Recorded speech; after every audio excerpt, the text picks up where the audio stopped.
மதுரையில் சாலை விபத்தில் பாஸ்கர் என்பவர் உயிரிழந்ததாக கருதப்பட்ட நிலையில் குடிபோதையில் சாலையில் கல்லை போட்டு ஒருவர் விபத்து ஏற்படுத்திய சிசிடிவி காட்சிகள் வெளியாகியுள்ளது. தற்போது இந்த காட்சிகளை பார்க்கலாம்.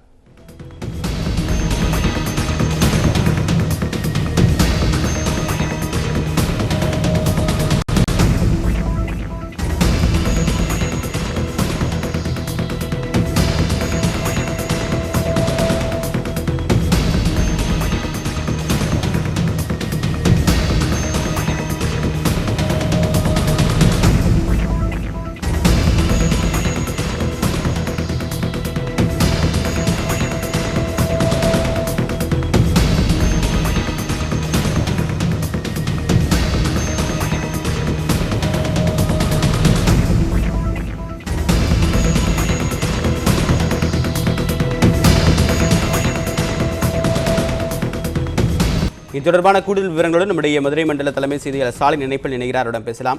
ஸ்டாலின், இந்த விபத்துக்கான காரணம் என்ன? தற்போது அந்த சாலையில் கல்லை வைத்த நபர் யார்? அவரை அடையாளம் காணப்பட்டார்? அதனுடைய பின்னணி என்ன? கண்டிப்பா தேவா, அதாவது தனிநபருடைய அந்த அலட்சியம் எந்த அளவுக்கு ஒரு உயிரை பறிக்கும் என்பதற்கு இந்த சம்பவம் ஒரு சரியான உதாரணம். மதுரை திருநகரை சேர்ந்த பாஸ்கர் என்பவர் மதுரை KK நகரில் உள்ள பிரபல ஸ்கேன் நிறுவனத்தில் ரேடியாலஜிஸ்டாக பணிபுரிகிறார்.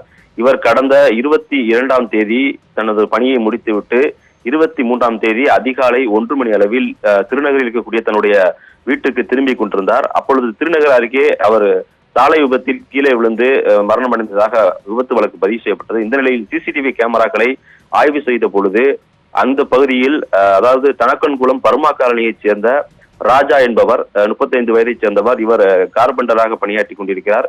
இரவு குடிபோதையில் அந்த பகுதியில் நின்று கொண்டு அனைவரிடத்திலும் லிப்ட் கேட்டுள்ளார். எந்த வாகனமும் அந்த வழியாக நிறுத்தப்படவில்லை.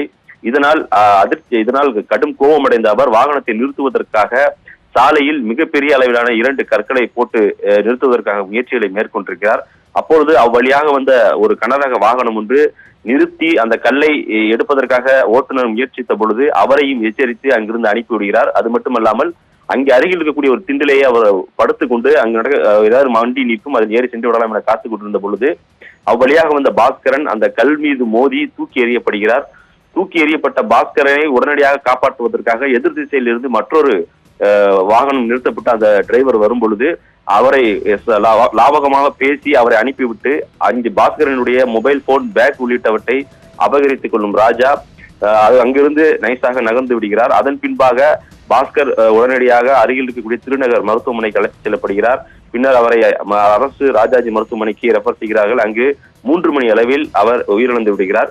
இந்த சம்பவத்தை பொறுத்த மட்டிலும் தனக்கு லிப்ட் தர வேண்டும் என்பதற்காக குடிபோதையில் மிகப்பெரிய கற்களை சாலையின் குறுக்கே போட்டதால் ஏற்பட்ட விபத்து என்பது தெரிய வந்தது. இதைத் தொடர்ந்து விபத்து வழக்காக பதியப்பட்ட இந்த வழக்கை கொலை வழக்காக மாற்றியுள்ள திருநகர் போலீசார் சம்பந்தப்பட்ட ராஜாவை அழைத்து தற்பொழுது விசாரணை நடத்தி கொண்டிருக்கிறார்கள். அது மட்டுமல்லாமல் அந்த சம்பவத்தன்று சாலையில் வருகை தந்த அந்த வாகனங்களுடைய ஓட்டுநர்களிடமும் அவர்களுடைய எண்ணை சேகரித்து அவர்களிடமும் விசாரணை நடத்தி கொண்டிருக்கிறார்கள். இது இன்று அதிகாலையில் வெளியாகக்கூடிய இந்த சிசிடிவி காட்சி மிகப்பெரிய அதிர்வலையை ஏற்படுத்தியிருக்கிறது. தேவா, விரிவான தகவல்களுக்கு நன்றி ஸ்டாலின்.